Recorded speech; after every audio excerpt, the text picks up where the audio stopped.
Welcome everybody to the stochastic session of the Amaldi Conference.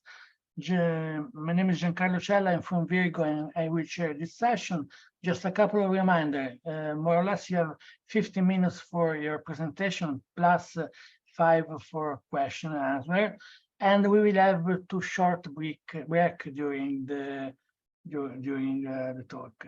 So let's start from the first speaker, which is Alberto Sesana, and we'll talk about astrophysical implication of EPTA DR2 analysis. So Alberto, please feel free to share your screen. All right, thank you everyone, and welcome to this session. It's a pleasure to kick off with some nice results from the European Pulsar Timing Array. So this talk will be about the astrophysical implication of the results that we had in our recent DR2 analysis. And essentially all the results I'm gonna discuss about you can find in this archive, in this paper submitted to Astronomy and Astrophysics that you see here on the main screen.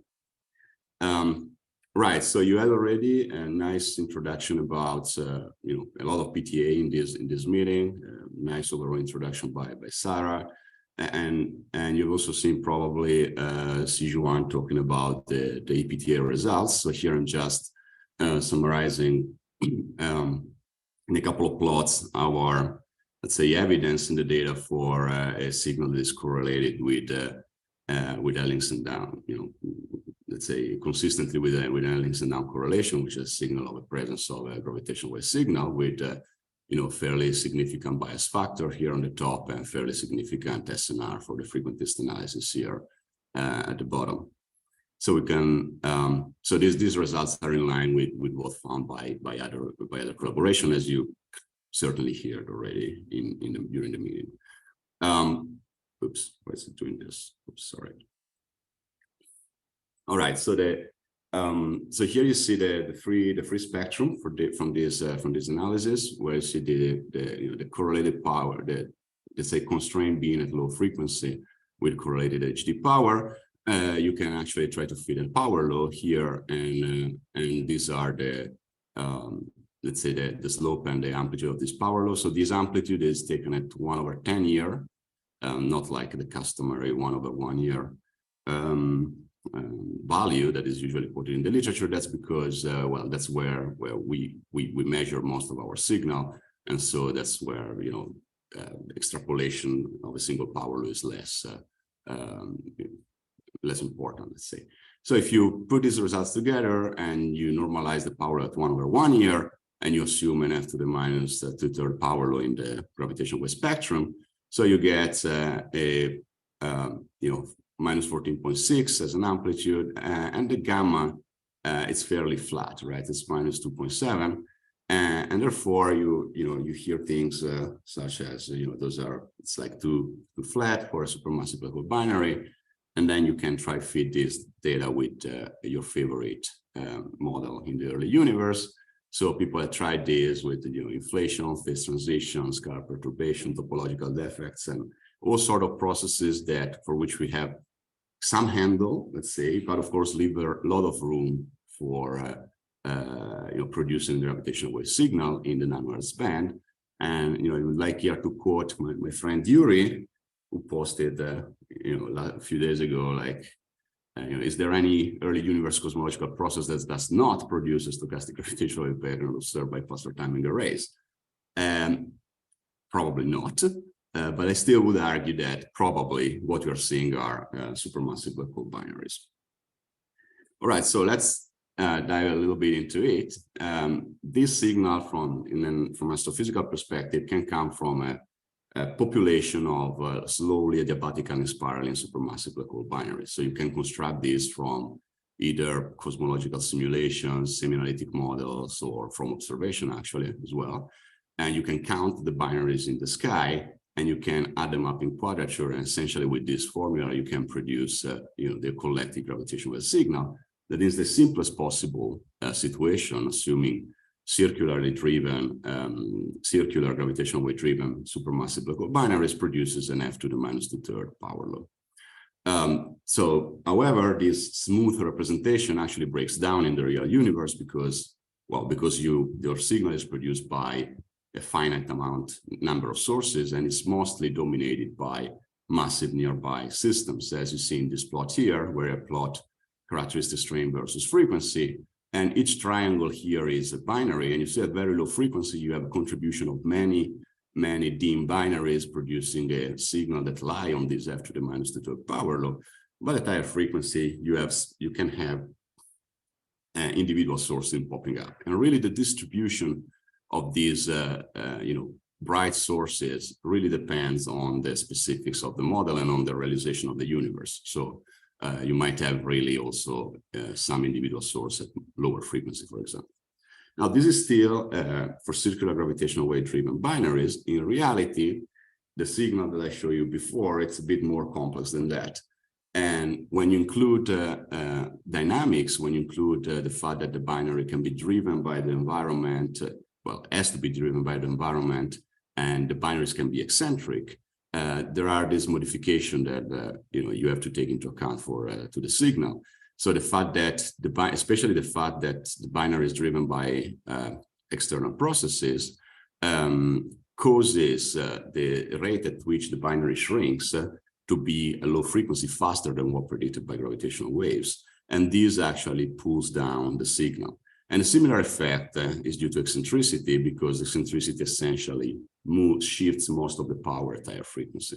So in the signal, the signal is not a single power law. And when you take into account for the normalization and the shape, you can get perhaps some interesting astrophysical information, because the normalization of the signal, the amplitude, really depends on the number of binaries and on their typical chirp mass. Okay, so on the collective properties of the population of the supermassive black hole binaries, whereas the spectrum really depends on the shape of the spectrum, really depends on the physical processes that are driving the binary itself.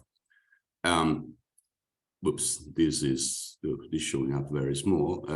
But wait, just to reiterate what I said before, so apologies for this plot. I don't know why it shows up like this, but this is just the evolution of the binary, the cartoon of the evolution of the binary on the right, and the dashed line is the evolution due to gravitational waves. But in order to coalesce, you need to bring the binary at milliparsec separations, otherwise the binary will stall. And you need to get there by interacting with the environment. And this interaction with the environment is expected to pull down the signal at low frequency. So you can expect a flatter signal compared to f to the minus 2 power law, but you can expect even a turnover at some point at low frequency.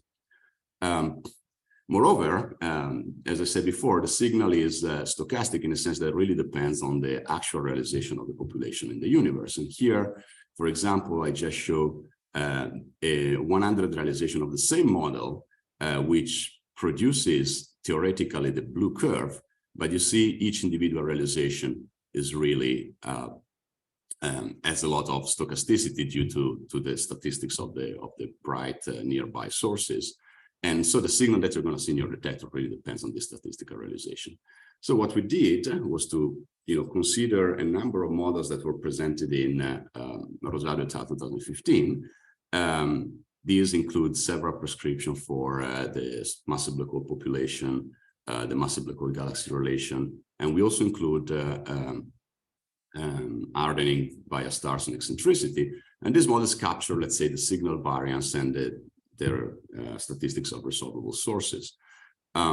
So when we produced 300,000 Monte Carlo realization, and if you now compute the signal that those produce in our pulsar timing array, which is the green violence here, and you compare it with the measurement, you see that at the low frequency, there is a fairly good match. And of course, at high frequency, the signal goes down because, you start to be dominated by white noise in the detection. And here I really overlaid just 100 random realization of a specific model, just to show you the level of the variance. And just for fun, I just highlighted one that by chance really passes through the EPTA measurement. So you see that it's not hard to produce this type of signal with this spectral shape and with this characteristic with supermassive black hole binaries. This approach allows us also to compute the statistics of resolvable sources, which I show you here. So you see the 100 random realization just going up. You see some every now and then you have a spike at low frequency or a slightly high frequency. You can actually check for all these spikes, what is their SNR. And you can see here on the bottom of this panel, the fraction of realization that has a resolvable source with SNR higher than 3 in this random realization that we in this population that we produced. And essentially there is a 50% chance, if you sum this up, that there is a single source in our data. And in fact, this is what we search for in our data set as well. And the interesting thing is that if you actually try to feed the signal, feed the data with a single CGW, you will find one, which is here the spike here in the triangle plot. However, if you add the CGW to a GWB, the GWD, as you see here, absorbs most, if not all, of this CGW.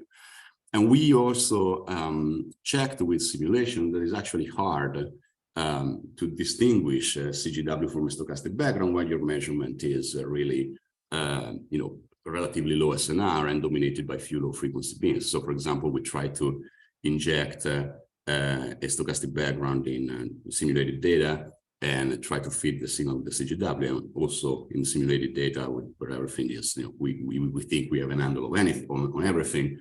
We recover a CGW. So really, the search for CGW is at this point, I would say, in our data, inconclusive. They're not disfavored, but they don't produce a better fit to the data. But it's likely that at some point, we will start to resolve the signals because they're likely going to be there. Another interesting thing that we did, we tried to use the data set to produce inference on address the inverse problem, produce inference on the supermassive local binary population. And here we tried two models. One is the agnostic model presented in mid-2016, where essentially we just model here on the top the mass function of merging supermassive local binaries with a very general Schechter function with some redshift dependence. And so you see the corner plots here are not very informative. The only thing that you can really constrain is the number density of supermassive local binaries, which is much narrower than the prior, which here just really went down to 10 to the minus 20. So really this measurement, if you assume that you know nothing, just tells you that supermassive local binaries do exist and do merge in nature. We also try something a bit more sophisticated, which you can find also, for example, in the nanograph supermassive local binary paper. So we tried a phenomenological model where we tied the supermassive local binary distribution to the galaxy mass function here at the top, the pair fraction that you can count from observation, merger timescale, and then you connect the galaxy merger rate with the supermassive local merger rate, assuming some supermassive local galaxy relation. So this model is informed by astrophysical prior. It has a lot of free of parameters, like 18, for example. And here I just show a subset of those parameters because the fact that the signal is fairly high and slightly shallower give us some interesting information astrophysically. So, for example, the things that you can say is that tau 0, which is essentially the normalization of the merger timescale, is very skewed towards 0, so it's less than a giga-year. So this tells you that supermassive local binaries do merge in nature in a relatively short timescale following galaxy mergers. And this M star here is the normalization of the supermassive local bulge mass relation, and the green here is the prior and black is the posterior. So you see the posterior really favors massive black holes, right? So supermassive black holes do merge and they are relatively massive. Another interesting thing that you see here at the bottom is that this data slightly favor, but it's really tentative, eccentric binaries in dense environment. And this is because of the slightly shallow power law that we find. This is not really, can't really seem well in the marginalized posterior, but you can see at the 2D posterior, which is scattered all over the places, but it has this highland at the top right corner here. So massive black hole binaries do merge frequently. They are massive, and there is tentative evidence that of the environmental drive of these binaries and the fact that might be eccentric. So just a note of caution about our measurements is that we are using really few low frequency beams, and our measurement can be actually biased by the realization of the noise, for example. Now I'm running out of time, but the only thing that I want to show here is the bottom left corner, where we injected a standard f to the minus 2/3 power law, so essentially the points here, and in data where simulated data where we had an handle on everything, and you see sometimes the recovery just because of the realization of the noise. That's my 15 minutes. The realization of the noise, it's really can be shallow. Okay, so bear in mind that there might be some systematic bias due to the noise in our recovery. So just if I can steal one minute, what is the implication for supermassive black hole binary evolution model for galaxy evolution model? So in this plot here, you see a lot of prediction of different models from Barrows et al. And from LA galaxies. And the bottom line here is that with the standard prescription, it's kind of hard to produce such a high background. So you have to boost somehow the accretion of the supermassive black hole binary, as you see in these models here on the right, to actually reconcile this measurement with prediction from the models. So really, this is still indication that this measurement, due to the fact that the supermassive black hole the signal is high, are very interesting because they produce some non-trivial constraint for galaxy evolution models, so they can really be informative for galaxy evolution models. And okay, so let me just leave up my conclusions. So we found this signal that is consistent with gravitational wave origin. It's likely from a population of supermassive black hole binary. At this point, it's hard to say whether there is some hotspot or some CGW in the data. The astrophysical implication is that supermassive black holes are massive and merge quickly, and the signal is informative for galaxy information models. So very, very exciting times ahead, especially looking forward to the combination of all our data sets and what that will tell us. And I'm just going to leave with this, with the picture taken of the collaboration at the last EPTA meeting. Thank you for your attention, and I take any question. Thank you, Alberto. Any question?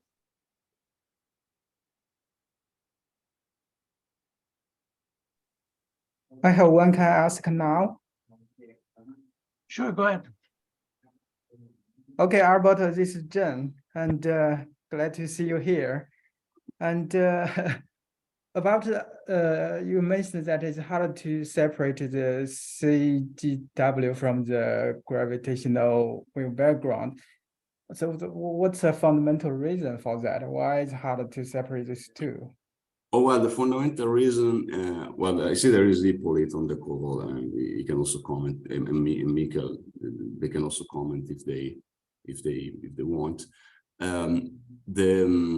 Well, the fundamental reason is that the detection is like 3 sigma, right? So it's not really that we have a stupendous detection of the signal, and really is constrained only in few low frequency beams. So in the end, it might well be that you have one single source that actually produce that power at low frequency, because a single source is also on average correlated as following an HD correlation, because it's still a gravitational wave signal, right? Mm-hmm. And therefore we really check with simulations that you inject a stochastic background with the a mock EPTA data set, you try to fit a single source, and your search will find a low frequency single source with high confidence. So it's really the fact that the signal is dominated by few low frequency beams, and yeah, that makes it hard to distinguish. Thanks. Michael, go ahead. Hi, Alberto. Great talk. Sorry, it's late. I had a question about your mix of. So you said that there was a slight preference towards more eccentricity based on your your posteriors. Right. But then you also said earlier that there was sort of a 50-50 chance you can't distinguish between or the data equally prefer both a background and a circular single source. So is this suggesting more that it's going away from the circular source? I guess what does that mean in terms of what we have right now in the what you have right now in the data? Yeah, that's a good question. We really did not put everything together in a search, in a sense that the search of a stochastic background and a single source is just the standard power law plus a sinusoid, well, a gravitational wave, right? And there and the single source in that case is circular. So we didn't try, as far as I know, maybe Hippolyte and Miguel can correct me if I say something wrong. We didn't try yet to see whether there is any preference for an eccentric binary. Okay, so it might well be that if we try an eccentric single source, we get something different, or maybe I don't know, some more evidence for that. But we didn't try this yet. So what we do here is just to fit the stochastic background, so there's no single source here, and we allow, of course, for all the banding and whatever due to coupling with the environment and eccentricity. And there, since the signal is a bit shallow, there is this very slight preference for eccentric binaries. But as you see for the corner plot here, is it's really tentative, right? Because you see the posteriors all over the place. So we didn't. Anyway, this is a very good question. We didn't try to, as far as I know, but I see Hippolyte's hand up, so maybe they're trying this to use also an eccentric source together with the background. Okay, let's take the last question. Hippolyte, please go ahead. It's Stas, actually. It's not a question, it's a comment. We did try eccentric binary, but not with the gravitational wave background, with uncorrelated noise, common uncorrelated noise. And eccentricity was tended to low values in the posterior. So we could say that most likely, if there is a single source, its eccentricity less than 0.2. This is kind of our preliminary findings. Yeah. Okay. So thanks, Stas. Also here for Michael, it can be either things, right? It can be that there is strong coupling with the environment, but so the eccentricities coupling with the environment are at this level are very degenerate. So. Okay, thank you. Let's thank virtually Alberto for his talk. Thank you very much. Let's move to the next one, which is from Tathagata Ghosh, standard Siren cosmology with dark binary neutron star. And Tathagata, can you share your screen? Hi, everyone. I am Tathagata from IOCA, and this work I'm collaborating with Bhaskar and Sukanta. The work focuses to understand to infer the cosmological parameters, especially for Hubble constant, from a population of binary neutron star. And this is especially focuses when the binary neutron star do not have the accompanied by the electromagnetic counterpart. So to go into the in order to go into the detail of this work, so I briefly introduce how the H0 is estimated from GW data. From the GW data, so there are a couple of cases that we encounter in reality. One is bright Siren, when we have the electromagnetic counterpart, which allows us to identify the host galaxy. From that host galaxy, we can get the spectroscopic redshift, and after then we have the redshift information for that GW event. On the other hand, GW event provides us the luminosity distance information. So like this. So for the GW event, we have the luminosity distance information as well as the electromagnetic counterpart, which comes from the host galaxy identification. Now we assume mostly the flat lambda CDM cosmology. So on one hand, we have redshift, another hand we have DL, that is luminosity distance. So we have to just find the H0, which best H0, which fits the data. Okay. So this is generally done with the Bayesian inference. and which gives this result. This is specifically for the GW 1717, which identifies the host galaxy as NGC 4993. This is around 0.01 redshift, and the distance from the GW comes to be 40 megaparsec. But this is the most golden event we have ever, because we have identified the BNS, we have identified the GW and EM counterpart simultaneously. But most of the events that we detected so far, around 90 to 95 events, depending on the pipeline, but most of them are dominated, most of the events are dominated by the BBH, which are dark sirens termed as, and for those dark sirens, we don't have no electromagnetic counterpart. So how can we get the redshift information of the source? Because this is we have to know the redshift information to get the Hubble constant. So there are a couple of methods that's currently employed in the real data from LIGO-Virgo collaborations. And one is galaxy catalog method. So what is this? So the galaxy catalog method consider galaxies from the galaxy catalog within that sky localization of the GW event, and consider all the events as a potential host. They may be and perform the same analysis. Thus, we have the distance. We always have the distance of the GW event, but the redshift information now comes from the galaxy catalog. In compared to the bright side, we always have a unique galaxy. Now we have an ensemble of galaxies for a particular GW event within the sky localization. Okay. So what happened? We have to stack more. We have to stack several events to get a H0 posterior.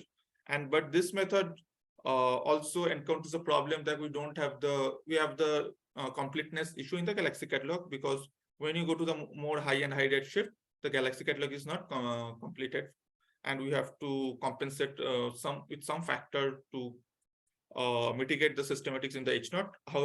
And that's the way that this method works. And this is the plot. You can see that we get this plot from the latest GW catalog, that is GWTC3, using 42 BBHs, which actually passes the SNR probably 12.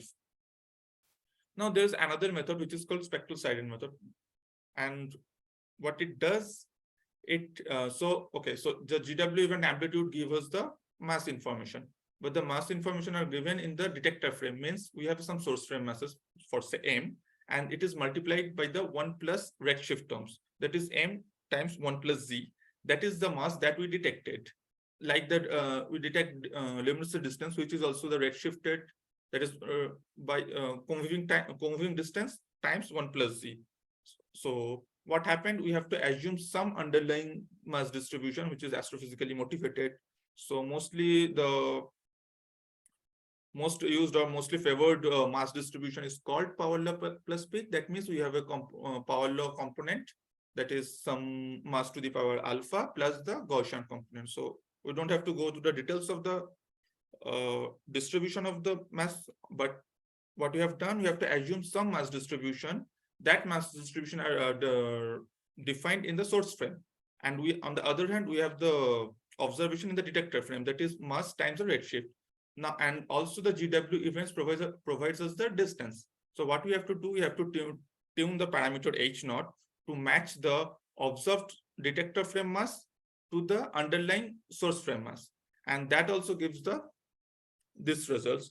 And both of the cases, you can see that they're mostly similar, because both the methods are dominated by the assumed mass distribution. Okay, so this is mostly the case of the BBH. But there's some interesting case we can encounter for the BNS. Why? Now, due to the presence of matter, binary neutron star is deformed while it's merging. Okay, so you can see two waveforms here. One is black dashed line, and one is blue. So in the BBH cases, we don't have any tidal effect. So this is like the waveform, but in the BNS, we have the tidal effect. That means it comes in the phase of the waveform. It does not change the amplitude of the waveform, but it changes in the phases of the waveform. And interestingly, that tidal deformation depends on the source frame mass of the binary neutron stars. So what is interesting is that we have observed mass in the detector frame, that is source frame times the 1 plus Z. However, the tidal information, which is captured called tidal deformability, a parameter, a couple of parameters for each of the neutron stars in the BNS, which depends on the source frame. So now we can break the degeneracy if we know the equation of state of the neutron star, because that tidal deformability, the relation between the tidal deformability and the mass of the neutron star is unique for a given equation of state. So if we go to the formalism of our work that we did, that is, suppose we know what is the true equation of state, which is not reality in the case, but I will come to the later. For the time being, assume we have the equation of state which is known exactly. So we know the exact relation of the lambda, which stands for the tidal deformability, as a function of mass. On the other hand, GW data give the information of tidal deformability of the two components, that is lambda 1, lambda 2, the redshift masses, that is actually M1, that is the source mass M1 times 1 plus Z, so it's a redshifted masses, and the luminosity distance. Now, if we use the lambda 1 and lambda 2 information in this curve, then we have the M1 and M2 information. This is source frame masses, and we have the detector frame masses, which is redshifted. Now, if we compare that two masses, then we can get the redshift of the source, and we have also the distance of the source. So now we can combine it and get the H0. But the procedure is not that straightforward, because the data we have from GW, this is not a single lambda 1. We have the posterior in each of the parameters. So what we have to do, we have to perform the Bayesian analysis properly to get the information of the equation of the Hubble constant. And there's one another part that we assume here, this flowchart based on a equation of state that is exactly known, but we don't have that single lambda relation. Instead of, we have millions of lambda m relations, because we don't know the exact equation of state. Rather, we know the particular range of the or particular region of the lambda m. So if I go to the little bit detail of the equation of states, so suppose we have some parameterized US model that I use a particular model here that is called nuclear plus piecewise polytrope. What does it mean? That the low density part of the neutron star is modeled from the nuclear physics, but after some certain density, that is the 1.25 times the saturation density, we can't use the nuclear physics because we don't have any experimental experiment in laboratory. So that part is modeled agnostically. That is the piecewise polytrope. Okay. And since we don't have the equation of state, we don't know the equation of state exactly anyway, even with the beginning or in the third generation detector. So here we consider three different uncertainty in the equation of states. So the uncertainty in the equation of states can be shown in terms of mass radius plot. That means what is the uncertainty in determining the mass radius. So we consider three different uncertainty here. So you can see the three panel. The black line is the injected one in the simulation, which we assumed it's a true equation of states. However, we consider three different uncertainty. One is very optimistic to the one, maybe the very broad one, and the other, and we consider one intermediate region of the MR plot. So now we assume some uncertainty in equation of states, and now we have to apply it to some mock GW catalog. So we apply this formalism, that how it works if we have some uncertainty in the equation of states, and we have some observation in third generation detector. What can we expect in the constraining the Hubble constant? So we created a 50 BNS. We consider 50 BNS sources, which has the SNR greater than or equal to 8. And we inject the sources between a wide range, between 100 megaparsec to 8 gigaparsec. Most of the sources are dominated, of course, from the high redshift. And when we are distributing this, we assume the uniform for moving volume, so that we have to assume some true underlying cosmology to create the GW catalog. We use H0 equals to 70 kilometer per second per megaparsec, and the matter density is 0.3. And the source frame and the masses are distributed in source frame between 1 to 2.2 solar mass. This 2.2 comes from the injected equation of state, because the maximum mass of the neutron star should come from the particular equation of states. Sorry. Yeah. So that's 2.2 comes from the particular injected equation of states, and the load is fixed at 1. And we inject as a uniform the source frame with the condition that M1 greater than equals to M2. This is a convention that we use in the GW data analysis. We always put the higher mass as M1. And we use the BNS signal in the Gaussian noise of the cosmic explorer. And we perform the parameter estimation, which is of our interest, that is mass pairs, tidal deformability, and distance that I quoted here. And I also include the inclination angle in the parameter estimation because this is strongly regenerate with the luminosity distance. Otherwise, the distance will be very precise, which is not in the reality. And we are using non-spinning BNS for the simplicity. Okay. So after creating that GW catalog with 50 sources, we applied the formalism as I showed here. That is, now we will do the Bayesian hierarchical Bayesian way. That is, how can we calculate the H naught? But we also allow the equation of state uncertainty that allow the posterior of we get posterior so that we can get the equation of state uncertainty from that observations. That is, we put the equation of state uncertainty as a prior as well as the Hubble constant as a prior.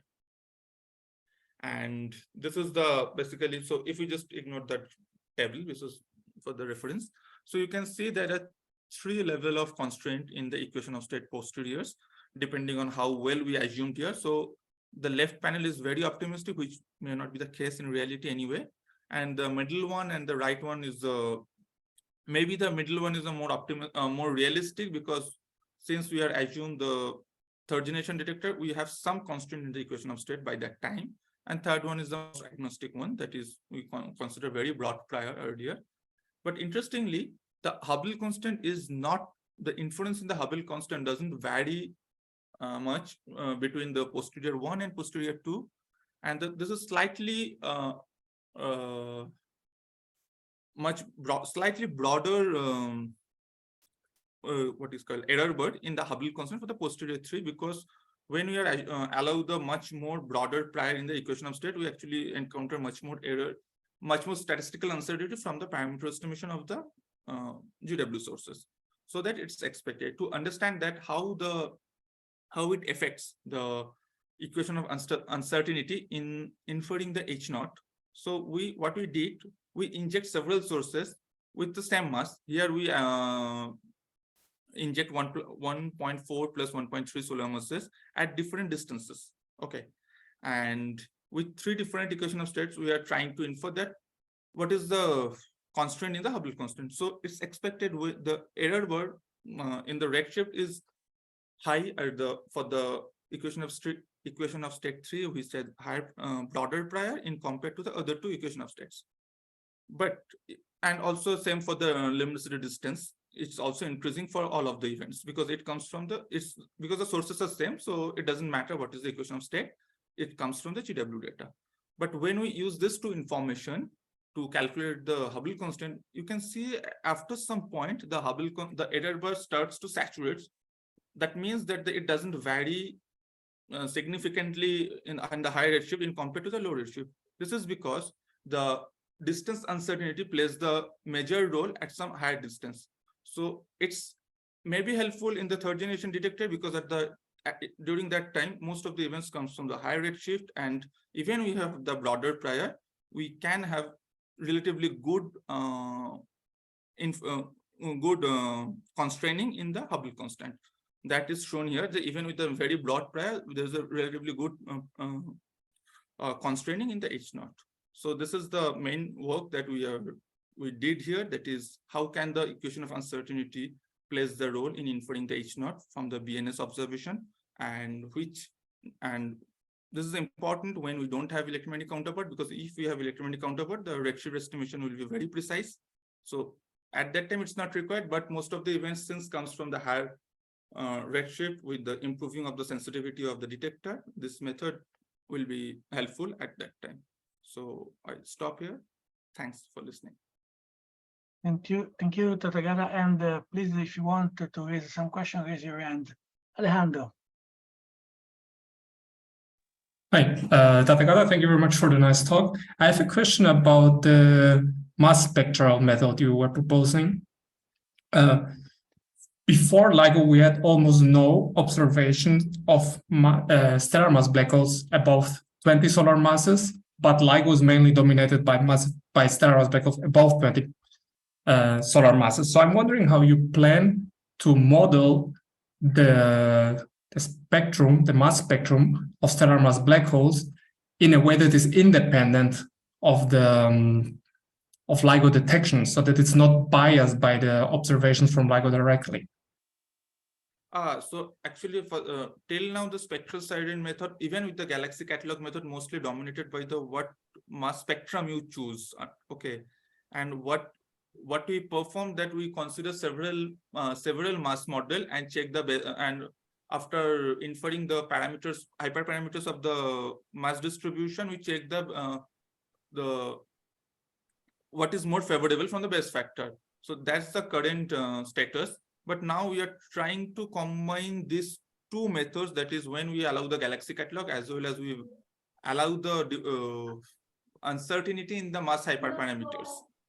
But yeah, right now you're correct that mostly the spectral Siren method, even the galaxy catalog method, is mostly dominated by the underlying mass distribution. So there may be some systematics from that also. Okay, if not, thanks again, Tathagata, and let's take a short break.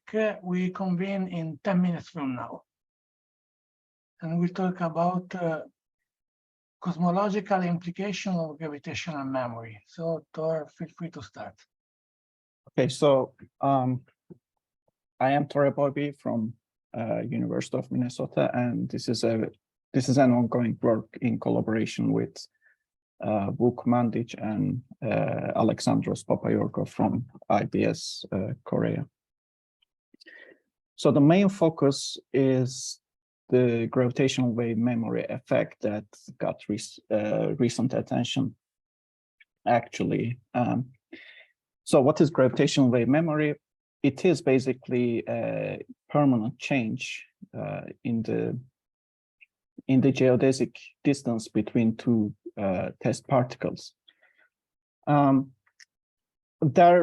was a recent attention to detect this effect because this is a genuine general relativistic prediction, and the recent efforts usually focused on single gravitational wave memory detection. Okay, for LIGO, the result was they couldn't find it because there was not enough statistical sample.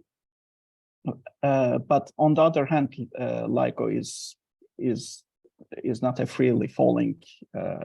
It doesn't have freely falling mirrors, so people are not expecting to find gravitational wave memory in LIGO. But for the PTA, people also tried to find that.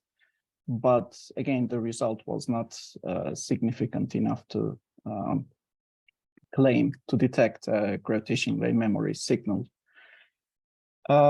Here today, we will focus on actually not just a single gravitational wave memory signal, but a stochastic background generated by uncorrelated individual sources. Okay. Gravitational wave memory is, as I said, a genuine prediction of the general relativity, and usually it has two parts, ordinary and a null part. This has been theoretically well established. People looked at this effect and its importance for quantum gravity and other related stuff. Basically, the ordinary part, if you focus on point particles, the ordinary part arises from a scattering where the initial and the final form momenta of the particles are different. But in general, you can have a more complicated situation where during the scattering, some gravitational wave have been emitted. And you can also have this secondary effect, which is called the null gravitational wave memory, where the gravitational wave itself generates the gravitational wave memory signal. So for the case of binary inspirers, for example, the ordinary part is 0, but the null part is the dominated part, or the it's also called nonlinear memory. And you can see on this graph, after the merger, the signal doesn't return to its original value, but it has a permanent offset. So this is basically a model for null or nonlinear gravitational wave memory for binary in spiral. So why we are focusing on stochastic memory background is that it is basically just another source. Gravitational wave memory is just another source to the stochastic background. And especially at some frequency bands, it can be more dominant than the original parent signal. Usually what happens is that memory part has lower frequency and it dominates over some frequency bands in contrast to the parent signal. So what we are doing different from the previous works is that there was a recent redshift correction to the gravitational wave memory.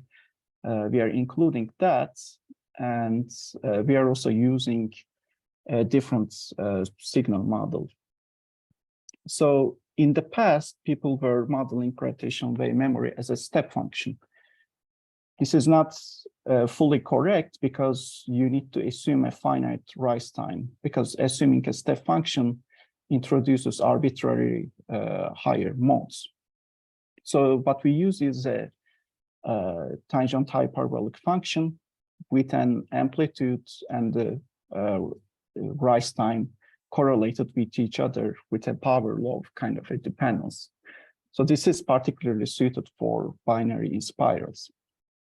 And then with this signal model, you can assume the properties of the population. Here, for the simplicity, you can assume that the amplitudes of these memory signals can be either positive or negative, and it is distributed as a Gaussian distribution.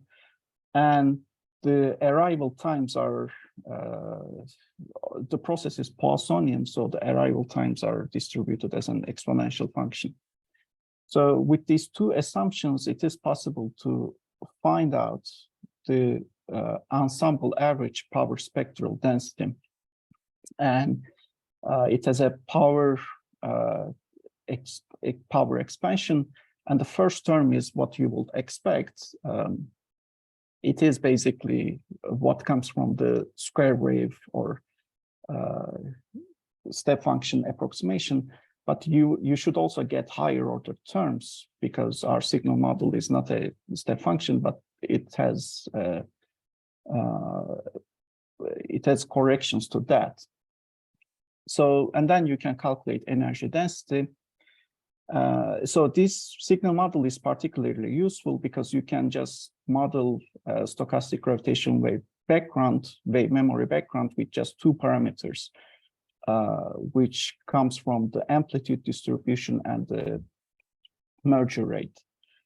So with these two assumptions, okay, so what do you use for the amplitude distribution and the merger rate? Of course, you can, for the binary black holes and the neutron stars, you can use the latest constraints for that. And in our case, we use the latest models, power law peak. And for the merger rate, we are assuming that it follows the star formation rate. On the other hand, you don't have to use this signal model. You can calculate gravitational wave memory signal exactly for from the properties of the binary. So this is the numerical approach. There are some Python packages that allows you to calculate memory signal numerically, actually. So tangent hyperbolic is, of course, a good approximation, but the real signal also deviates from that as well. So with these two approach, analytical and numerical approach, we calculated, okay, so this is a previous result. So first I need to explain that. Okay, previously people have done the analytical methods recently, and what they found is that for the stellar BBH, it was below the sensitivity of the LISA threshold, and for the supermassive BBH, it was kind of above the sensitivity of the LISA. And in fact, at this frequency range, it was dominating over the non-memory background that comes from the inspiral.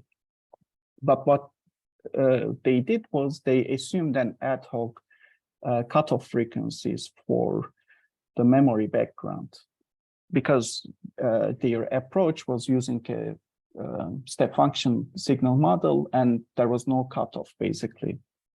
So they were introducing these ad hoc cutoffs. But in our approach, with the help of these additional terms, the cutoff arises actually from the signal model.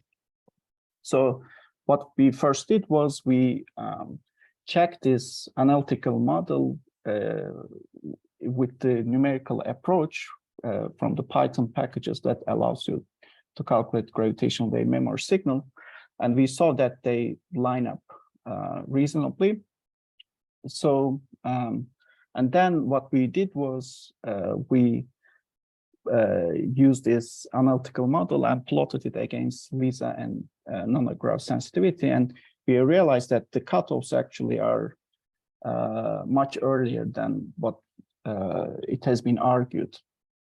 And since we are not introducing an ad hoc cutoff, since cutoff is arising naturally from the signal model, we think that this is actually more reasonable. And we saw that it actually can be, it seems to us that the detectability is actually low with the LISA and with the nanogram.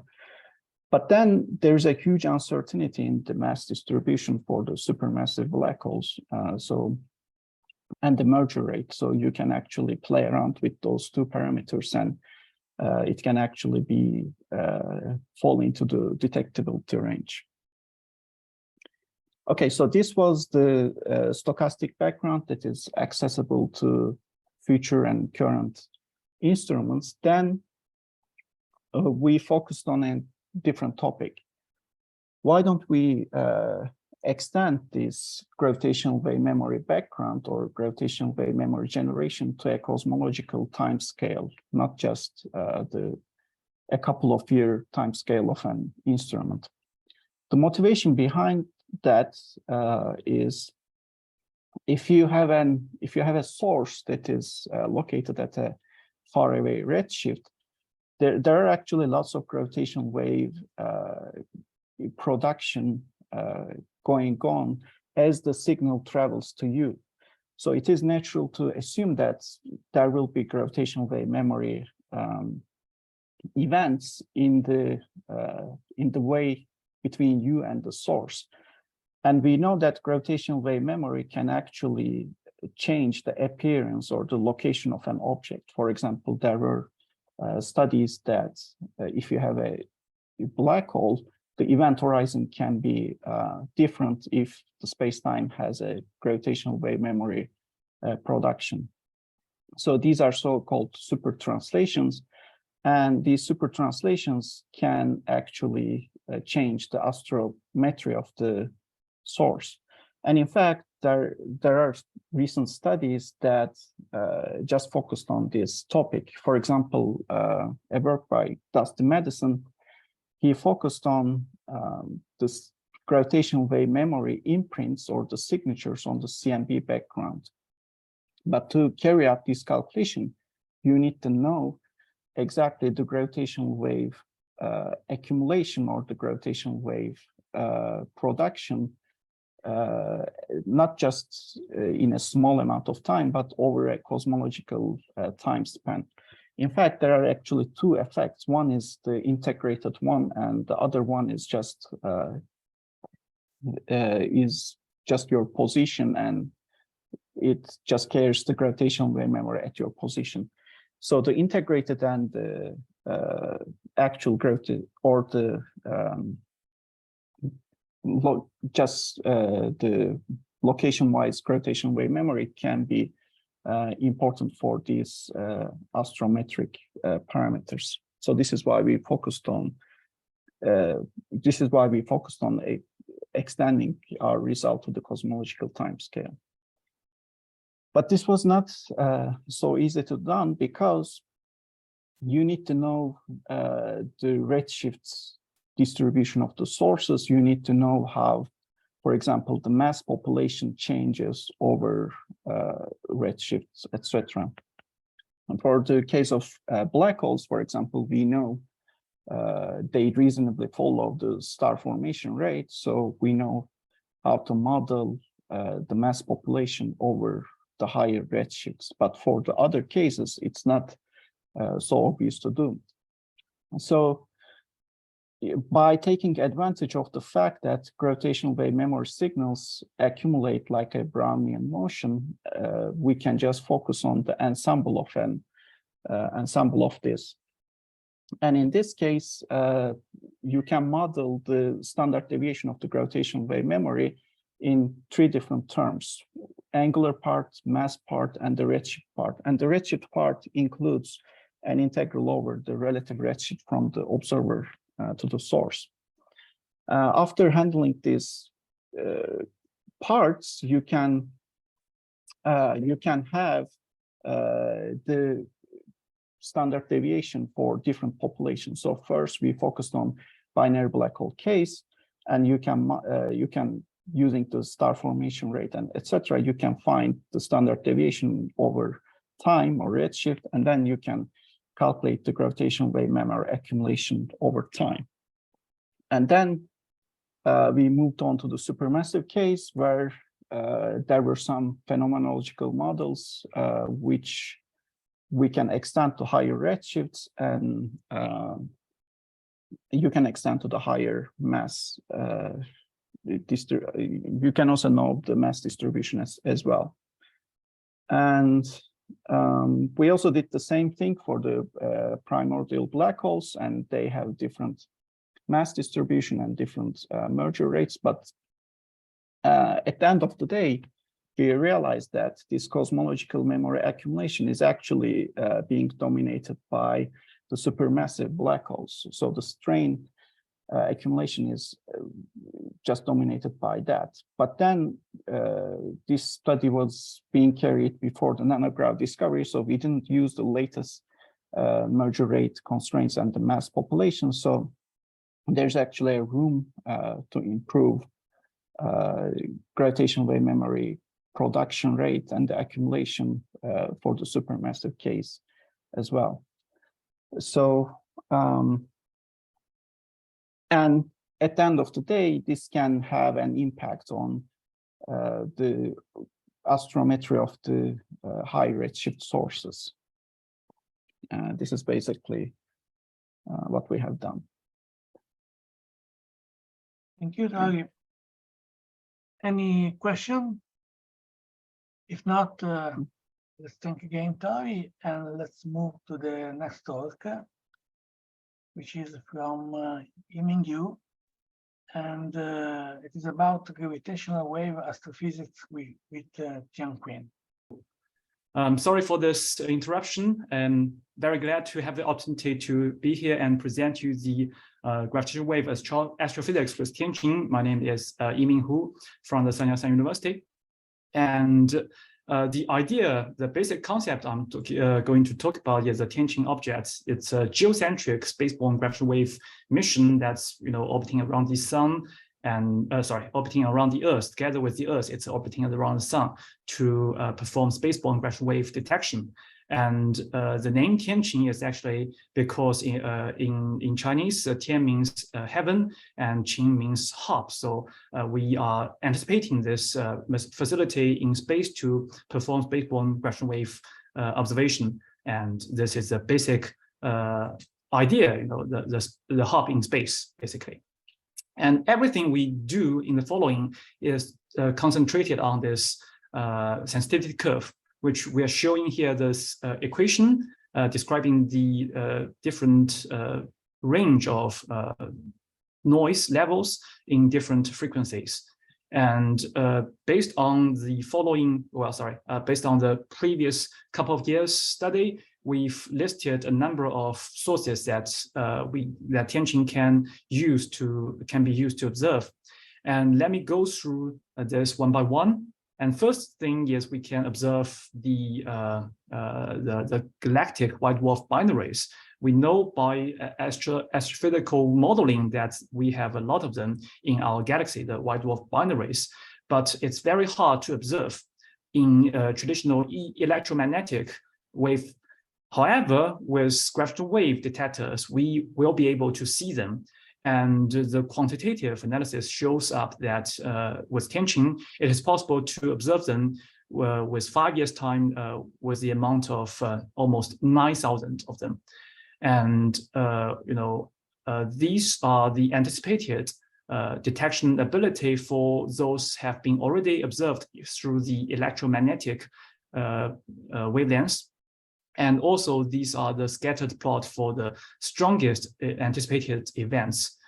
In addition to the modeling study, we also performed some systematic EM search with facilities like the Gaia telescope and the ZTF, the Zwicky Transient Factory. And by searching the archival data, we are able to find 400 plus these white dwarf binaries, and 2 of them were able to be detected with TianQin with high confidence. So we call them verification binaries, and 6 are classified as VBs for LISA. So these are our recent discoveries. And in addition to the white dwarf binaries that can be observed from within the galaxy, we are also anticipating to detect gravitational wave signals from the stellar mass black hole binaries. So you can see in this diagram that in the high frequency, the merger and late in spiral have already been detected with LIGO and Virgo, these ground-based detectors.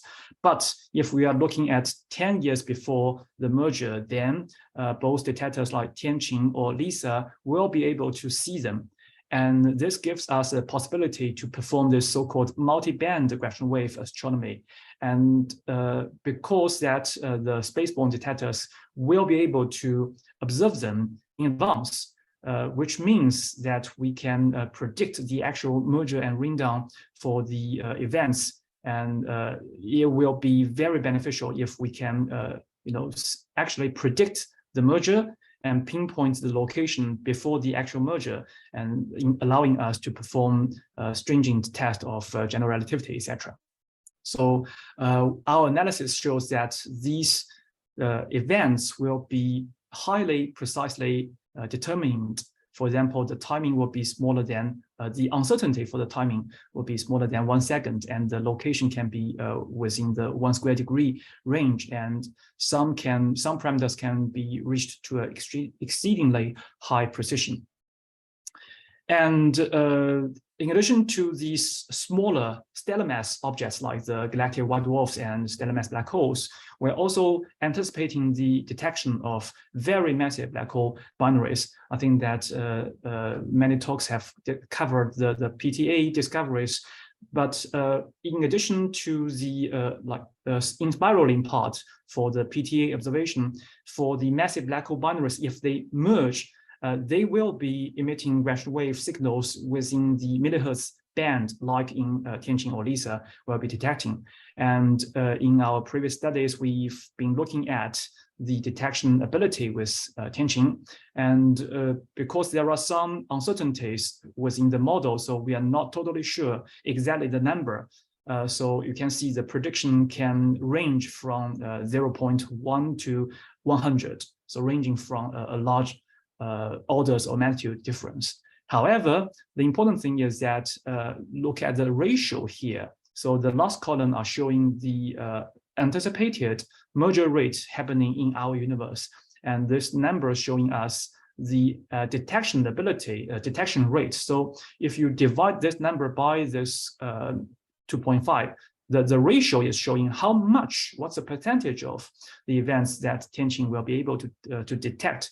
And if we are looking at the heavy seed models, then the bottom line is that a large majority or almost every single merger will be detected by TianQin. And we can use these detections to perform some tests of general relativity. For example, we can test the no-hair theorem with a ring-down signal by looking at the self-consistency between different modes, or we can use the detections of the ring-down signal to perform stringent constraint on some deviation from GR, for example, the STVG theory. I'm not going to go to the details, just listing the possible chances of the future detections on some fundamental physics study. And talking about the testing of fundamental physics, the most famous example would be the M resistant extreme mass ratio in spiral. And these systems are formed with one supermassive black hole in the center surrounded by a compact stellar mass object. And the orbit will be very complicated, so that we can, by looking at the very complicated trajectory, to tell if the nature of the gravity is indeed described by GR. And we anticipated that by using the TianQin detection, it would be possible to constrain these so-called intrinsic parameters to a precision of 10 to the power of -6. So the definition of intrinsic parameter are those that will appear in the expression for phase. So for example, the mass, and so also for example, the spin, etc., would be classified as the intrinsic parameter. So this shows the potential of using the M resistance to achieve very high accuracy of measurement for the intrinsic parameters. And the last sources that TianQin will be able to see is the stochastic background. Now, this can be just imagined as like the combination of multiple sources confused together. And all this previously discussed, like the galactic white dwarfs and stellar mass black hole in spiral and massive black holes and M-rays, they can be part of this stochastic background. And in addition to the so-called astrophysical originated background, which we calculated here and shown here. So TianQin's sensitivity curve, you can treat it, this shaded region, as the sensitivity curve. Everything above it, more or less, we can see it. And obviously, this green line is this foreground signal, which we anticipated to be very, very high from the galactic white dwarf, while the in spiral of stellar mass black holes and neutron stars would be, barely seen observable with TianQin, but still exceeding the SNR detection threshold. And these are the so-called astrophysical originated SGWB, but there are also some fundamental physics models, especially the particle physicists, who can devise these models predicting the detectable sources like primordial gravitational wave or phase transition or cosmic effects. So the models are a lot of them. And the bottom line is that no standard physics model predict detectable sources. However, the point is that people expect some new physics beyond standard model appearing possibly in these electroweak energy scale. So that phase transition, if it can happen in that energy scale, would appear in the millihertz band, and we could use TianQin observation to put stringent constraint on these models. In addition to the particle physics models, we can also use the TianQin detection to put constraint on some late time cosmology. For example, we can use the detection of TianQin on massive black hole binary or stellar mass black hole binary to obtain the measurement of the Hubble constant. The idea is that if we can observe the EM counterpart, that will be the best scenario. We can use the standard Siren to perform cosmology. However, if the EM counterpart is not available, we can still use this so-called dark Siren to perform the statistical inference on the redshift and further to get some idea of the cosmological parameters.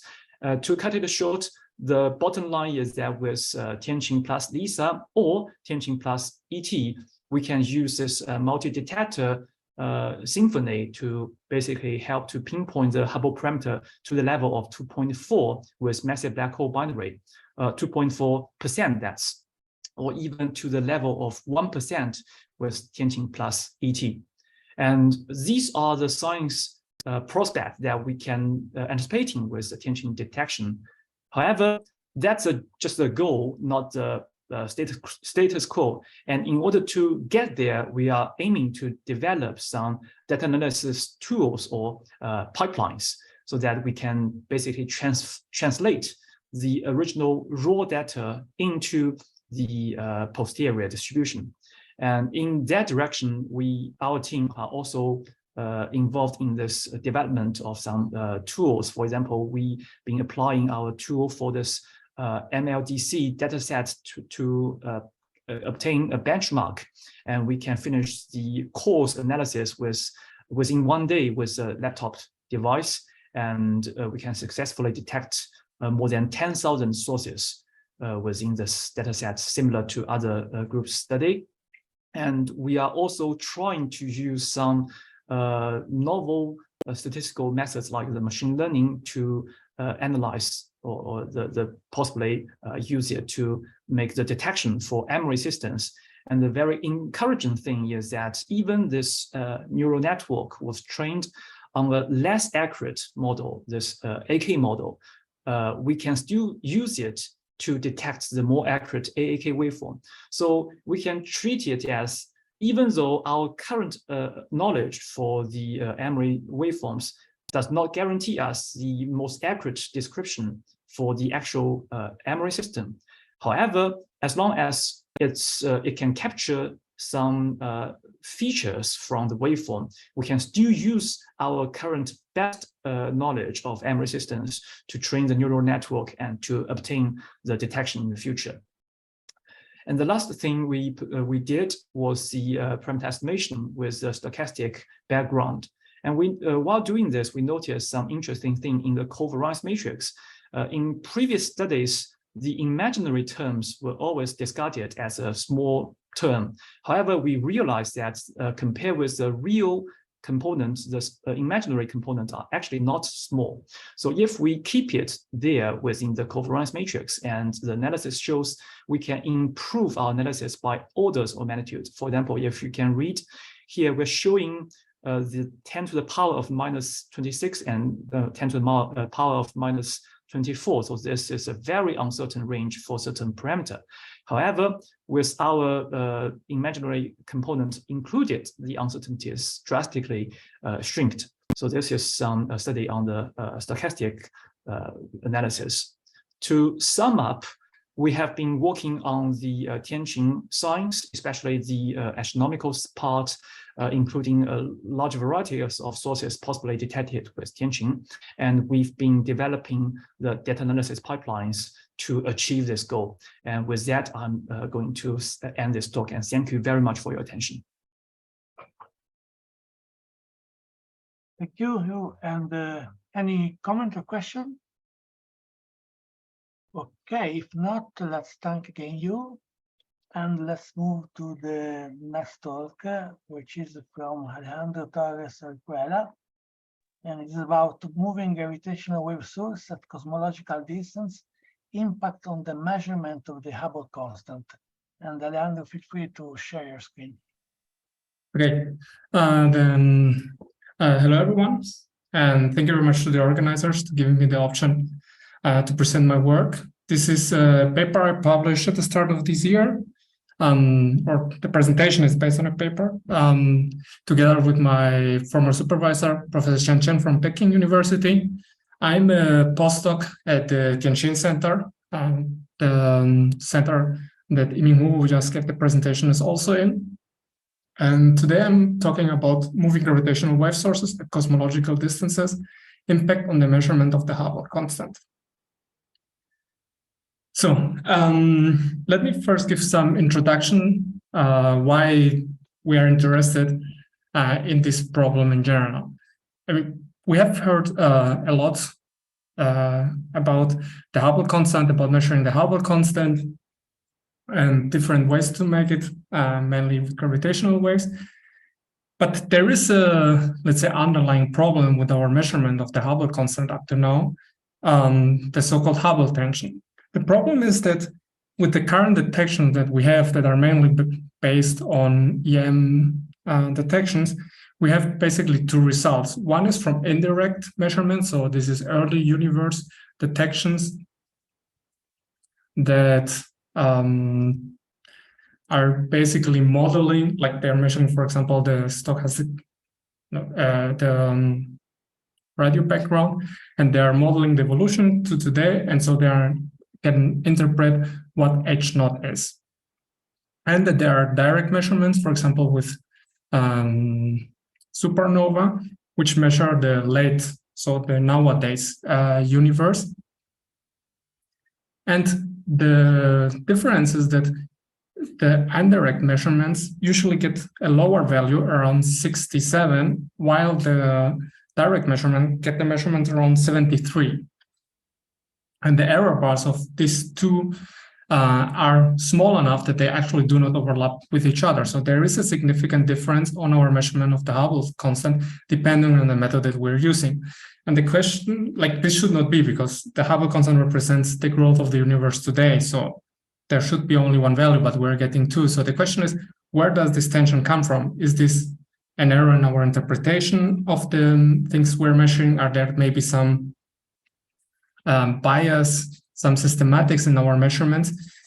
And we really need to dissolve this so that we can advance in cosmology with respect to this very crucial parameter.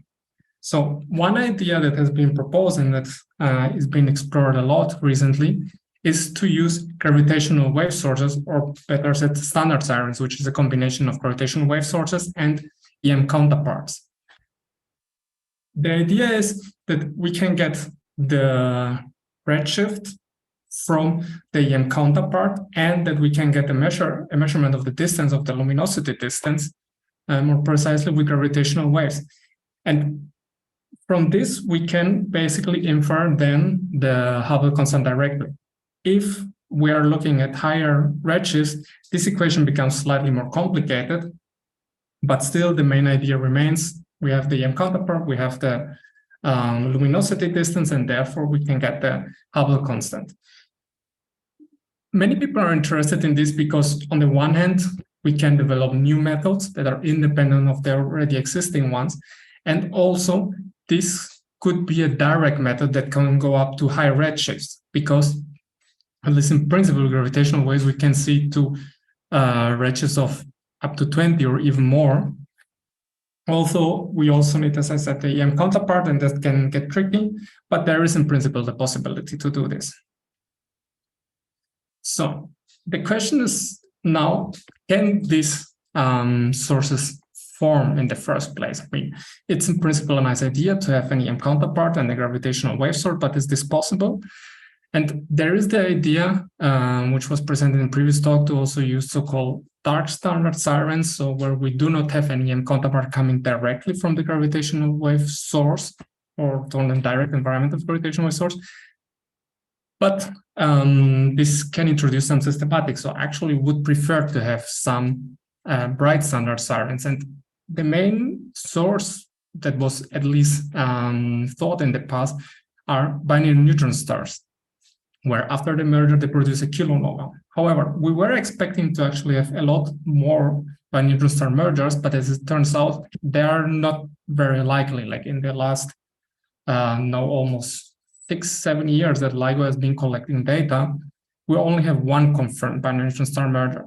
So we have started looking around if there is another way to get bright standard sirens. And one idea that was around and apparently has been used is a binary black hole merging in gas in an AGN disk.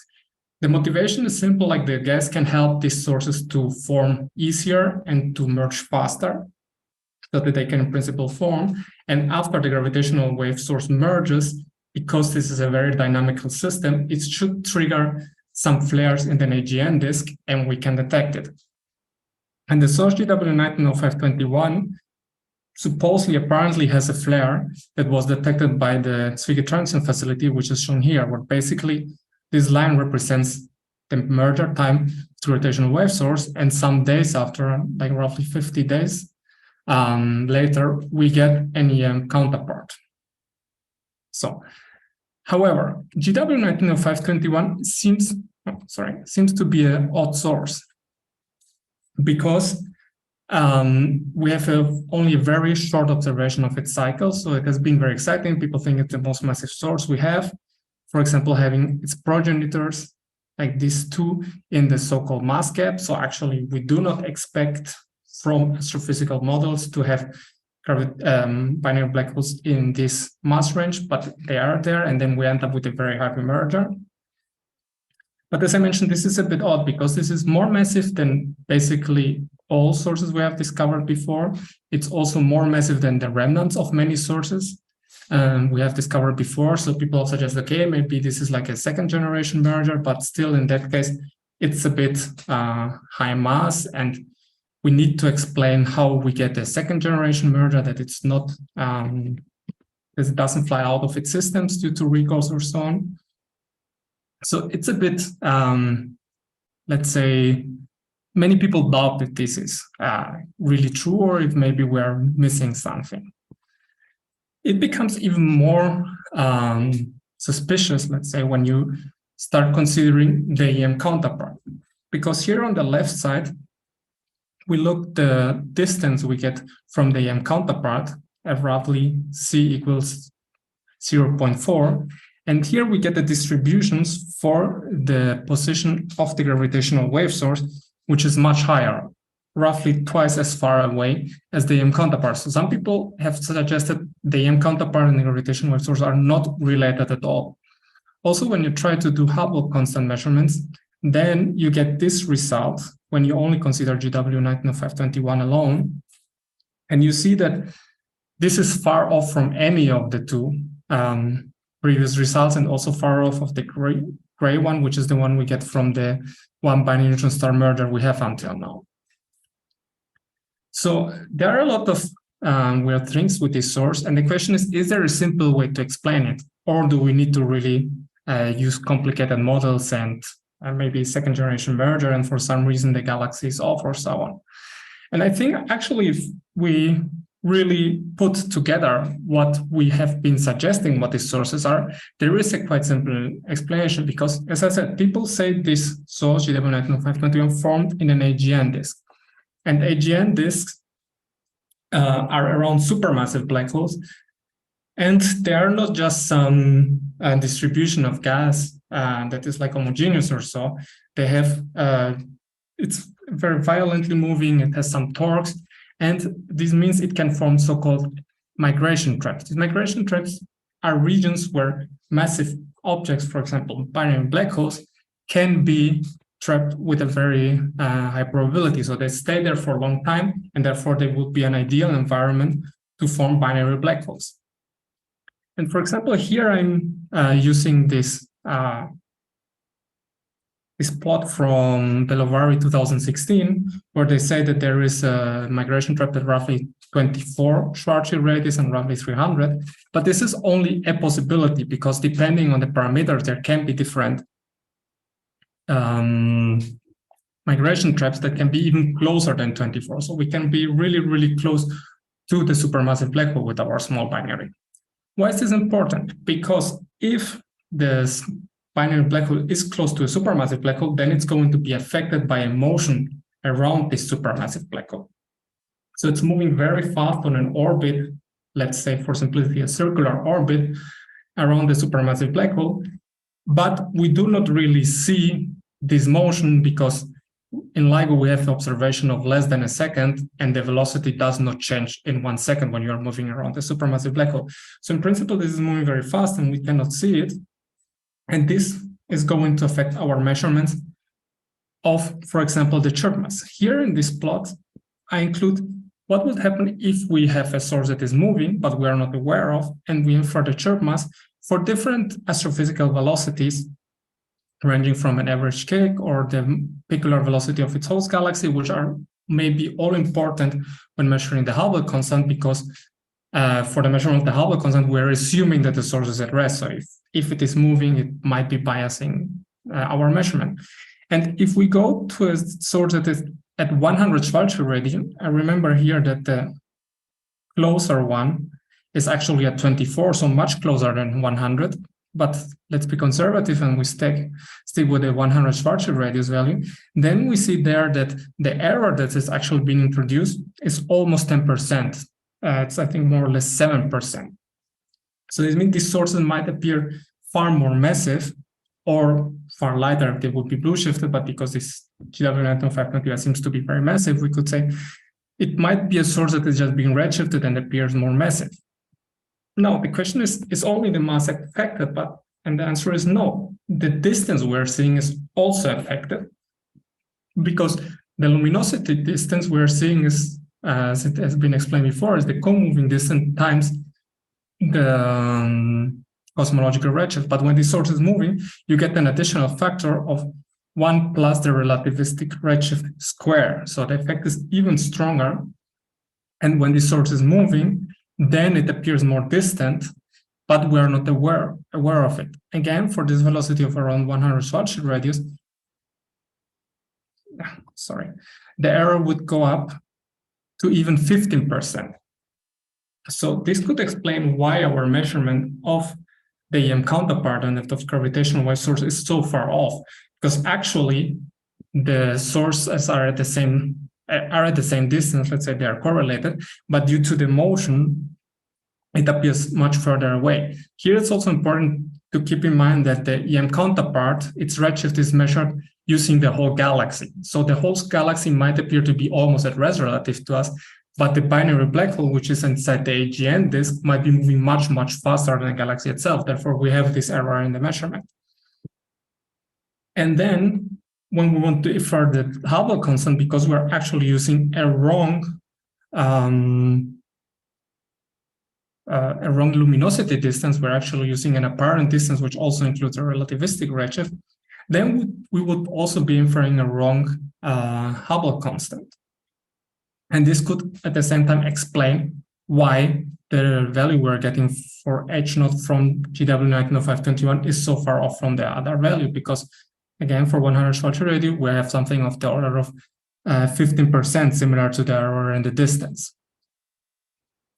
So this is an effect that it's there. If the source is moving, then it's going to be redshifted.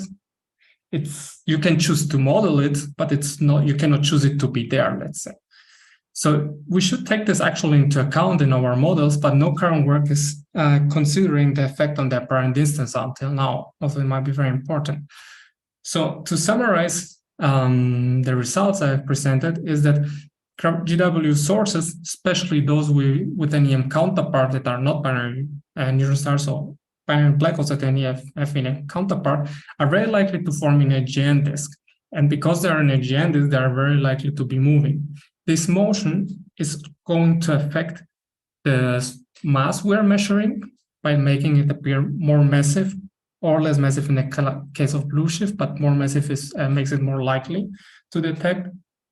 And also its distance, will make it appear more distant. So it's necessary to include this modeling and to be aware of this when we want to measure, for example, the mass distance and in particular the Hubble constant, to not further bias our results, because as I started saying, there is this Hubble tension, and we need basically to decide which one is the correct one, and we should aim for the best models to not choose the wrong one by having some biases. Okay, that's all. Thank you very much for your attention, and I would be happy to take any questions. Thank you, Alejandro. Any question? Okay, thanks again, Alejandro. And we have a bit early than the schedule, but anyway, I think we can stop for a second break now and reconvene at 9:20. Okay, and the next talk is from Hippolyte Quelquejay, searching for cosmic strings with gravitational waves at low frequency. So if you want, you can start. Please go ahead. Okay, so thank you. So first, I wanted to thank the organizer for giving me the opportunity to present my work that I've been doing for the part of the first year of my PhD at APC. That was for searching for cosmic strings with gravitational waves at low frequencies. So I wanted just to briefly do a quick recap of what I will be presenting. So I will basically explain how these objects, cosmic strings, emit gravitational waves, what we expect from them in terms of signal. And then I will present the results of the different search I've been doing. So with the stochastic search, with the latest European pulsar timing array data, so the EPTA, and then its implication on the burst search that will be able to do the space-based interferometer LISA on the burst search, so individual burst. So first, maybe a quick recap on cosmic strings. So we expect, if we extend the standard model, that after in the very early stage of the universe at given energy scale eta, a spontaneous symmetry breaking could have occurred and form a network of one-dimensional stable topological defects that could form and evolve through the cosmic history until today. And through its evolution, the network so evolve, the strings will intersect or self-intersect and form a network of loops, which are basically strings that are closed. And these loops, under their intention, will oscillate and emit gravitational wave bursts that are mainly cusp and king. So cusp are point of the strings that goes at some point of their dynamics at ultra-relativistic velocity and emit beamed gravitational wave emission, whereas the king is discontinuity on the tangent vector of the string that propagate on the loop and emit also gravitational wave. And so these gravitational waves are emitted at harmonics of the fundamental frequency, which is basically the inverse of the loop length. And so as the network span over a wide range of lengths, we also expect gravitational wave at different frequencies. So what we can search for from these cosmic strings, we can primarily search for this individual burst that are cusp and king collision. And we can do that because we know more or less the properties of this burst. So they are linearly polarized gravitational wave. We know the distribution of power through frequency. So for a given burst type B, we know that it will more or less follow power law with a given spectral index that is been derived from people like Damo and Vilenkin. But we could also, instead of this individual burst, could detect the invariant superposition of all these bursts from the network, from all of these loops. And this will form a stochastic signal that will leave in imprints in the detectors, different gravitational detectors, and we can compute an expected value for different frequencies of this by computing this formula. So basically, we have to sum over the different burst contribution, so cusp, kink, etc., with the number of these events per loop oscillation, the power of all these bursts. And we also need to sum over also the frequency modes, but also the cosmic history, because the network evolved through time. And so we have to be able to do that, to have an idea of how many strings there are, like how they distribute over time. So for this, we have loop number density models that give the number of loops of given size in the given volume at a given time. And so for this quantity, we are using two models that are often used in literature and that are based on simulation. Not only, but they are using simulation to have these models. And so they are named as the name of the people that derived them, so the Bose and LRS model. So keep in mind these two names, they are the loop number density model that we are using in our analysis. And so if we specify this and the tension of the string, we can basically compute the spectrum we expect from these objects. So the first search that I will be presenting is the stochastic search in EPTA data. So we use the latest data release that were people presented before me. That is so timing residual for 25 pulsar distributed in the sky.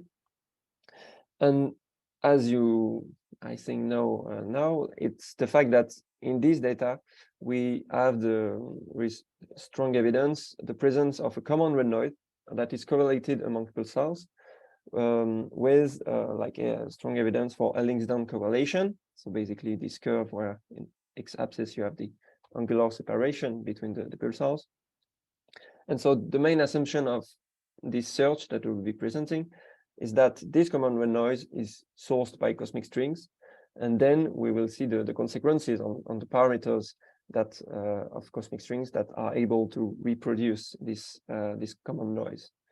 And so we perform Bayesian analysis on the data, and we are sampling over the common noise, so it's the cosmic string noise, but also over the individual pulsar noise. So we take into account the radiometer white noise, the intrinsic pulsar noise, but also the correlated noise among pulsar, where the power spectral density of the noise is derived basically by this formula.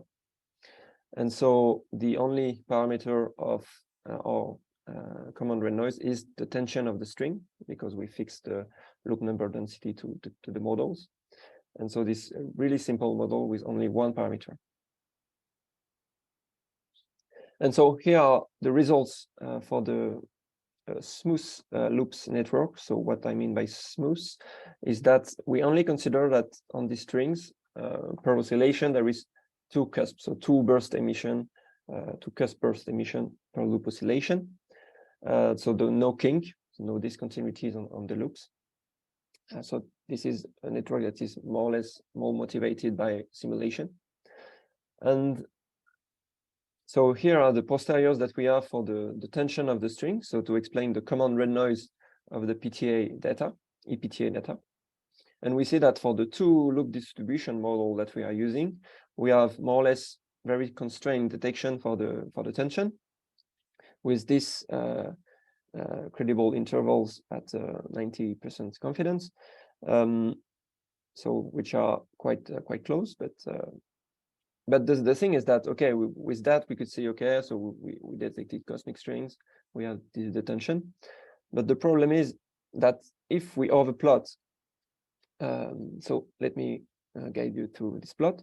So what is represented here? So in x-axis you have the frequency, in y-axis you have, like, in terms of characteristic energy density, the common red noise.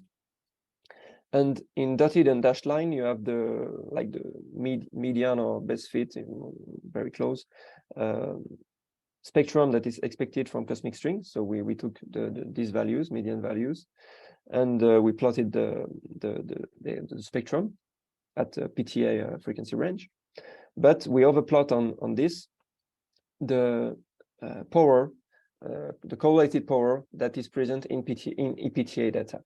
And so what you see is that if we consider the constrained beams, we have a spectrum, so that is well fitted by this blue line, by a very blue tilted spectrum compared to the one that cosmic strings produces. And as a comparison, we also overplotted the spectrum from a population of circular and only driven by gravitational wave supermassive black hole binary population. And you see that also the spectral index is quite flat compared to the one that is predicted by, that is found, sorry, in the data. And the base factor basically cannot distinguish this cosmic string model and the circular supermassive black hole binary population model. So basically, we see that cosmic string don't fit very well the spectrum that we observe in the data.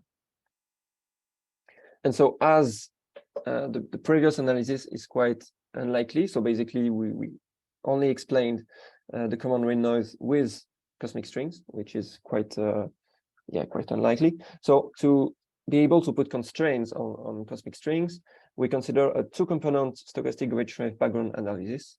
So basically, we said that, okay, now the common red noise is not sourced only by cosmic strings, but by a population of supermassive black hole binary with circular orbits, gravitational wave driven. And in addition, we also add the stochastic background from cosmic strings. And here are the posterior that we now have for the tension. And we know we see that compared to the previous case, we now have this tail, which means that at very low tension, we have basically no signal from cosmic strings. And so now we have the supermassive black hole binary population that explains the common red noise. And so from these posteriors, we could extract upper bound at 95% confidence, which are written there for the two loop distribution model. And we see that it's by 2 orders of magnitude, more or less, the most stringent constraint that we have today on the tension compared to the CMB and the constraint that the LIGO-LVK collaboration found. Okay, so now I will switch to the individual burst search and using LISA this time. So LISA is this space-based interferometer that hopefully will be launched in around 2037, something like this. And the idea is now that, as I explained, we have this cusp burst that cosmic strings could emit that are linearly polarized gravitational wave beamed emission. And it's characterized by a polar law in Fourier domain with an amplitude that is, I don't know if you see that, with an amplitude that is dependent on the length of the loop, of the redshift of the source of this loop compared to the observer, and of the tension. And to compute the waveform, we then have to specify the cutoff at low and high frequency, because loops, as I said, emit only frequency, emit at only frequencies above their fundamental frequency, which is this quantity. And for the high frequency cutoff, why is there anyway? Why is there? It's because basically the beamed emission is frequency dependent. So the beaming angle is shrinking as you increase the frequency emission. And so there is one point from which this red area will be smaller than the angular separation between the cusp emission and the observer, which is LISA here. And so LISA will not receive any more power at these frequencies. And so once we have these two cutoff, we can have the waveform and then simply compute the LISA response, so which are denoted as these A and E variables, and integrating over LISA frequency band, so F1, and we denote it as F1 and F2, we can compute the SNR of a given burst, taking into account the noise in LISA. And so here are the results for the burst rate in LISA. So we can compute, let me just move that so that I can see the formula.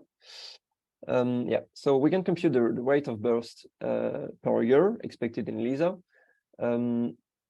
with an SNR greater than some SNR cutoff that we took to be 20 in this analysis.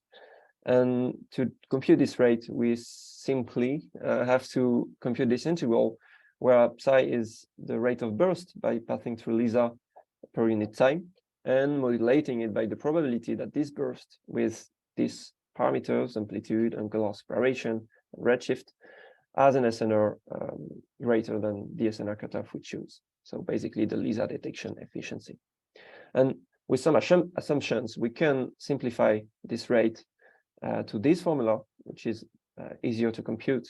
And you see that enters into account, so that again, the LISA detection efficiency, of course, but also the loop number density. And for this, we also use the same model as the PTA search, so the Bose and LRS models. And so we can compute the rate of burst per year with SNR greater than 20 for given tension of the string network. And so here are the plot of this rate for the two models. And if we inject as tension the PTA based fit values, we see that we would expect like between 4 and 30 bursts per year, so depending on the model. But I think that the most interesting quantity are the constraint that we can put on the string tension in the case of no detection. Basically, if during the LISA mission we do not see any such cusp burst, the tension cannot be too high. And so with 95% confidence, we could place, so assuming a certain duration for the mission, so we took 4.5 and 10 years, and we have this constraint for the Bose and LRS model, which are more stringent than the one given by PTA, a little.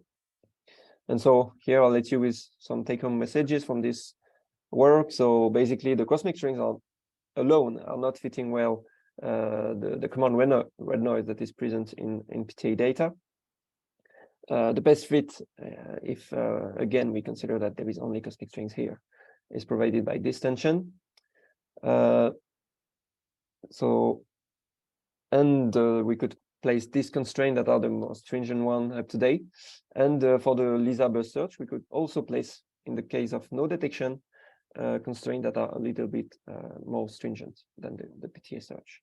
So thank you for your attention. And I'll answer your question if you have some. Thank you, Hippolyte. Any question? Okay, if not, thanks again, Hippolyte. Thank you. And let's move to the next talk, which is from Zheng Pan, detecting primordial stochastic gravitational wave with reduced astrophysical foregrounds. So please feel free to share your screen. Okay. Okay. Good morning and good afternoon, everyone. I'm Zheng Pan from TD Lee Institute at Shanghai. Today, I'm gonna talk about detecting primordial gravitational waves with reduced astrophysical foregrounds based on this recent paper. Outline of this talk. First, I will briefly explain the two components of the stochastic gravitational waves. The primordial background from early universe processes and the astrophysical foreground from the compact binaries. And in order to better probe the primordial one, we need to clean the astrophysical foreground. The second part of this talk, I will focus on the foreground cleaning methods. So in our methods, there are two steps. The first step, we individually clean the string of each merger event. In the second step, we statistically clean the residual power. Finally, the results and the summary. Okay, as studied by many previous works, the primordial gravitational wave background can be produced in many different early universe processes. For example, slow roll inflation, the first order phase transitions, and the cosmic strings, where the slow roll inflation is expected to produce a background, gravitational wave background with very flat energy spectrum. So R here is a tensor to scalar ratio. Well, the other two processes, their predictions are much more uncertain. And the astrophysical foreground is much better understood. Okay. In the ground-based detector sensitivity band, the foreground, astrophysical foreground, is mainly produced by compact binaries, binary black holes, binary neutron stars, and black hole neutron stars. According to the LIGO-Virgo-Cagliari results in the past few years, we expect, okay, the foreground, astrophysical foreground energy spectrum is a power law at about one frequency, and the amplitude is about 10 to -10. So if we compare these two numbers, we see the foreground is usually much higher than the background. Okay, so for later discussion convenience, we introduce a power spectrum of the string, big HF here. This power spectrum is related to the energy density power spectrum in this simple relation. Okay, so for the astrophysical foreground, the compact binaries, the power spectrum big HF is contributed by all the binaries, compact binaries, during the observation time t. Okay, simple formula. Okay, now we consider a compact binary population model that follow with the merger rate follow the star formation rate in the universe. So in this population model, we expect to see about 500,000 of neutron star mergers per year and about a 10 times lower number of binary black hole mergers per year. Okay. We consider a next generation detector network, 3D detector network, with a 40-kilometer cosmic explorer and a 20-kilometer cosmic explorer plus a Einstein telescope. With this detector network, we find almost all the binary black holes can be individually detectable with SNR larger than a threshold value 10. But for binary neutron stars, there's a large fraction of them cannot be individually detected with the SNR less than 10. Okay, we will see later. It will have important consequences on the foreground cleaning. Well, let's go to the foreground cleaning method. The first step, we individually remove or individually clean the string from each merger event. In general, the data can be written as a summation of the signal and the noise. Okay, for each individually detected event, we can find the maximum likelihood signal. Okay, we can subtract the H from the total data. Then the residual data delta D can be written as a residual signal delta H plus noise. Now let's do a simple estimate of the level of the residual data, residual signal. Okay, we can write the signal as a amplitude times the e to the I times the phase. Okay, and the fractional uncertainty of the amplitude and the uncertainty of the phase, both of them are order of the rho to -1. Rho is a SNR. So it's straightforward to find the fractional residual power. The delta H squared over the H squared is about rho to the -2. Okay, here's a simple scaling argument. Now let's see some numerical simulation result. Okay, the top solid curve is a foreground energy spectrum from the binary black holes. All the binary black holes we considered in the previous slides.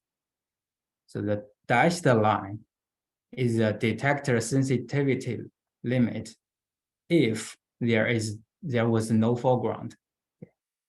So this dashed line is mainly determined by the detector noise level. And the blue solid line is the residual energy after we individually remove all the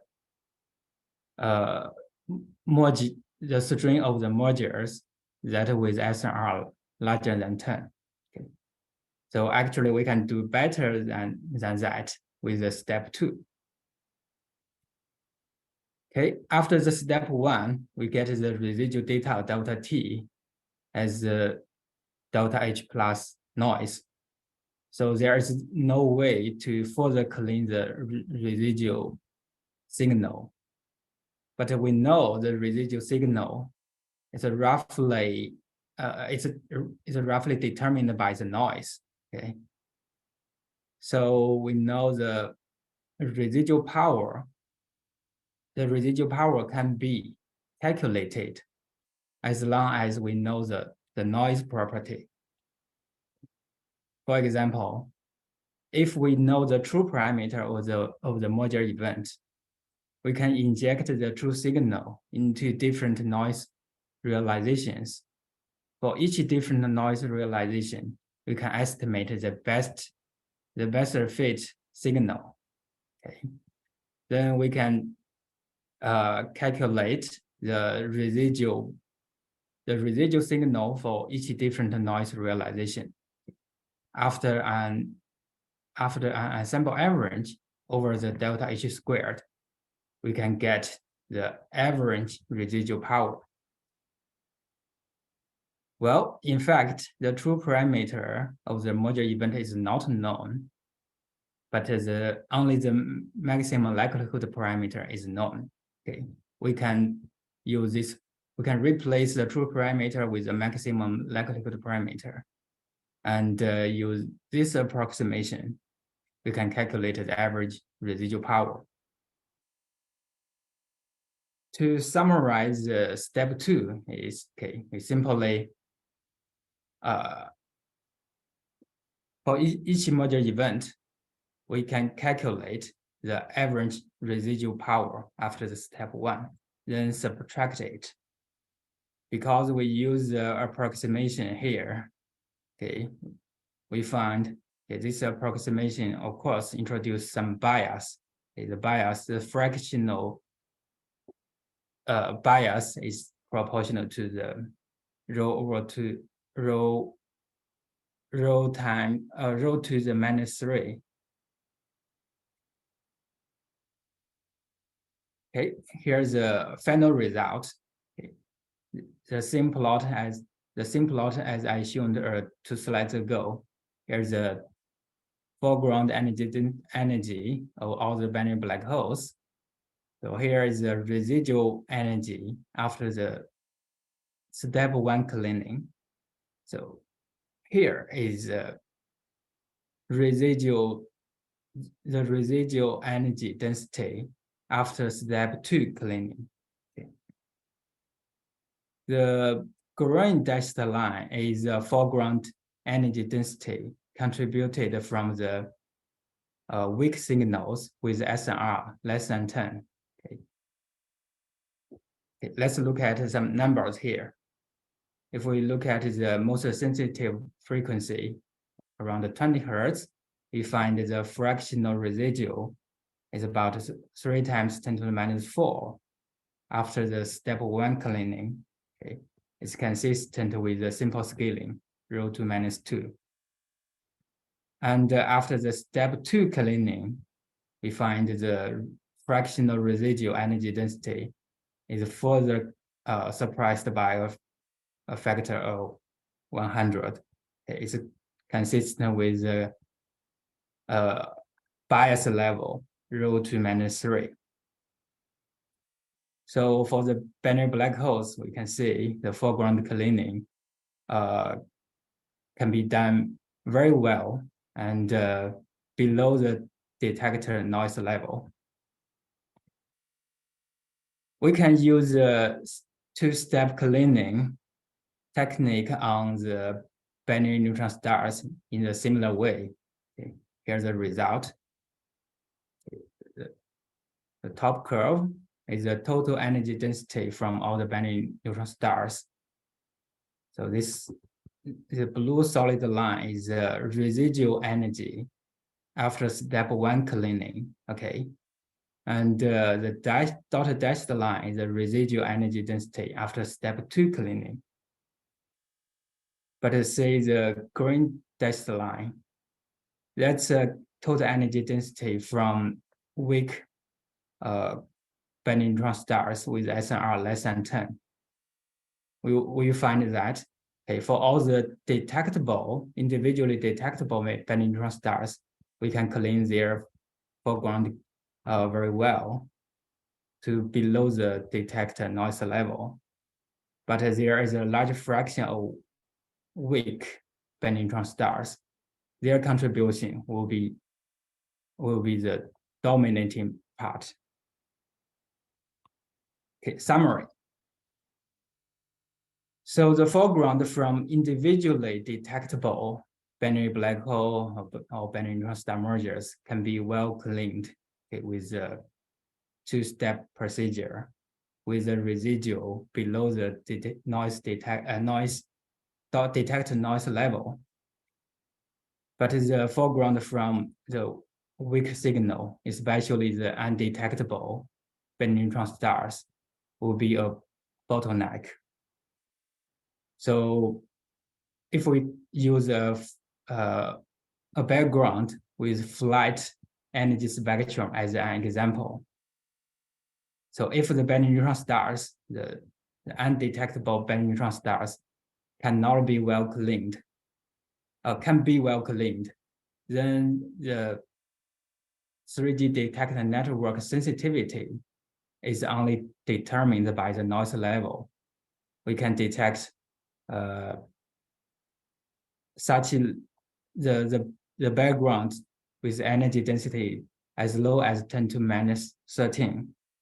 But if the undetectable binary neutron stars cannot be well cleaned, then the detector sensitivity will be determined by the residual foreground.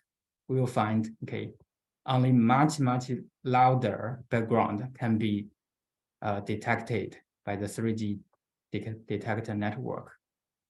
So the problem is how to clean the unresolved binary neutron star foreground. Okay. And the final page is an advertisement for the Textile Symposium this year. Okay. This Textile Symposium this year will be hosted by the T.D. Lee Institute in Shanghai this year. So you are all welcome to come and visit. Thank you. Thank you, Pan. Any question? Okay, so thanks again, Pan, and this is the last talk of this session. So thanks again to all the speakers and to everybody that joined today. Bye and take care.